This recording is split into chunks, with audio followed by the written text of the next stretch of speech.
Alright. Sino yan? Dili yan taga diri sa ano? Taga diri na. Sa simbahan? Ilang. Oh, dapat. Wala tayong magawa dyan. Alam na na. Akala niya. Alam na nila yon. Kaya nga na problema. Ayun na problema na yun, no? Tingnan mo. Alam na niyan. Tingnan mo na ngutkot. Na problema na yun. Ayan. Diba? Nagka-problema na. Tapos na yata. O, 5:31. Nagka-problema na lagi kasi, tingnan mo yun, oh. Yan, na problema na yung traffic in charge ko Sige, dito. mag-vlog tayo. So, in continuation of our previous actually, video. guys, last Sunday dito kami galing, no? Nagsimba kami. Then, nag-celebrate kami ng yung video namin, yung previous video namin is yung 1-year anniversary namin. No? Kailan ba yun? Sunday ba yun? Yan, Sunday. Sunday is June 8, no? And then, Monday is June 9. So, ito, continuous naman yung anniversary. Continuation anniversary namin. So we are celebrating these our flowers first anniversary. Yeah, these flowers symbol of love, true love, and forever and ever. I love you so much. Sabi niya. Thanks God for all the blessings nga naabot sa akong kinabuhi. Di lang sa akong work, kundi siyempre ang mahal ko sa buhay. Silisel. Pasok. Don't mention my name. Ang masasabi ko lang na kiss the bride. Kiss the bride. Kiss the bride. Love you. Happy first anniversary sa amuhang dua, guys. Bisaya mi, guys.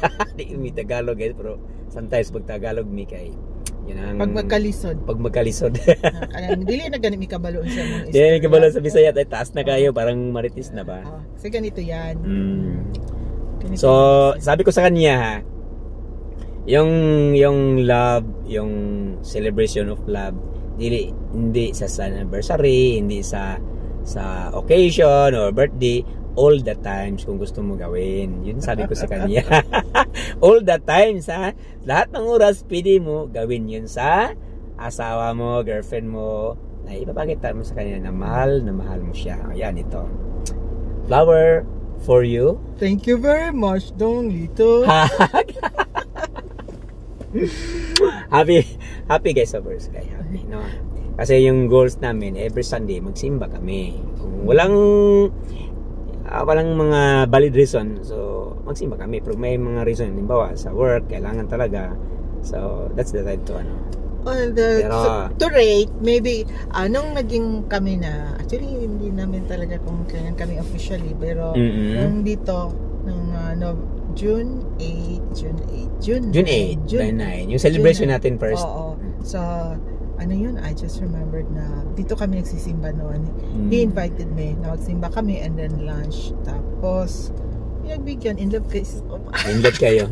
Tapos ano lang niya, thanks God. Thanks no, so June 9 katong naging kami na, guys, no, katong meron na rawat na nako nga kami naman jud murag no choice na jud ko. Gumanda ang buhay niya. Oo, umiyak. Gumanda ang buhay niya. Kasi meron siyang mga may direksyon na sa buhay. May direksyon na. May decision. Hindi. Nagamit yung posisyon para manager ng dating. Umiyak, no? Sabi mo, nagbago jud iyang kinabuhi.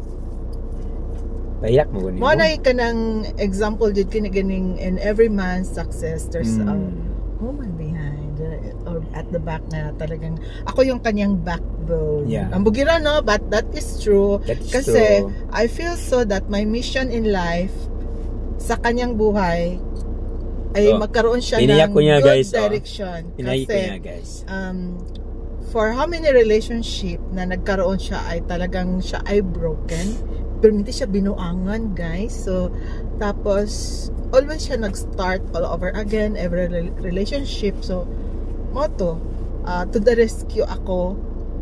Dili man nung tattoo boyfriend girlfriend, no?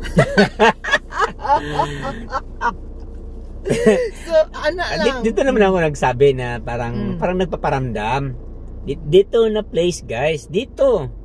So, Sa ito church, yun. sa At church. inside the car. Inside the car. Nagkaroon kami ng, yung mga conversation na iba. Kasi our relationship is parang professional talaga. Hindi, not for boyfriend, girlfriend. O kasi we're colleagues. Well, diretsuhan naman yun. Sabi ko sa inyo, why not? Kasi single naman ako. Ikaw, single. So, basig makasinabot ta. So, yan. So, try natin. Sinubukan namin. Sinubukan namin. Ganing mo na ganing. Kung wala kayo ya, bulak mo yung ganun ba? Parang ganun. So, kita na lang. Pero alam, hindi namin sabihin kita tayo na parang nagpaparamdam. Siya ang nagpaparamdam. Ako alam, talaga. Kasi sabi ko, hug ako siya. Hindi. Mag-hug. Kasi ako, hug as a friends pa din, sabi ko. Ayoko kasi magkaroon ng boyfriend. My choice. Ayoko ng commitment kasi sanay ako na ako lang. Yeah. Ako lang talaga. Happy ako na ako lang. Yung ganon. Tapos, every time may ginagawa ako, hinahanapan ko, ito may purpose. Ito siguro mission ko. So, nakikita ko, nung pumasok ako sa buhay nila, ng kanyang anak, maraming nagbago. Maraming nagbago. At saka, talagang may direction maganda. na sa buhay. May direction. Pati yung bata na happy, naging happy. Nakita super ko na, happy. Oo. At saka, ang dami na niyang pera ngayon, guys. Mas mayaman pa siya sa akin ngayon. Kasi guys, ito guys, wala kasi akong, hindi naman nagmamayabang guys, wala kasi akong bisyo. Saan magpunta, inom, or cigarettes. Parang enjoy ko lang yung life, trabaho, focus. Ang vision niya noon ay yung girlfriend niya malayo. So, wag niyo kasali. Talaga siya. So, wala siya pera talaga. So, nung kami na, ang dami na yung pera, mas mayaman pa to sa akin ngayon, guys. Actually, alam mo kung bakit mayaman ako? Hindi sa pera, kasi andyan siya. Hindi, kasi magaling ako sa financial management. Kaya yung mayaman na talaga itong aking sugar daddy. Siyang buhay ko, guys, at saka anak ko, yung pamilya. Yung totoo guys kasi maraming nagbago sa buhay ko, totoo talaga. Next video, tingnan sige. Ano yung nagbabago? Sige. So, ito lang gagawin talaga namin habang natatrap kami para same pa rin, dito pa rin masyadong masakit sa ulo. Kasi parang okay na to. Sabihin ko sa kanila, ano yung mga pagbabago. See you then.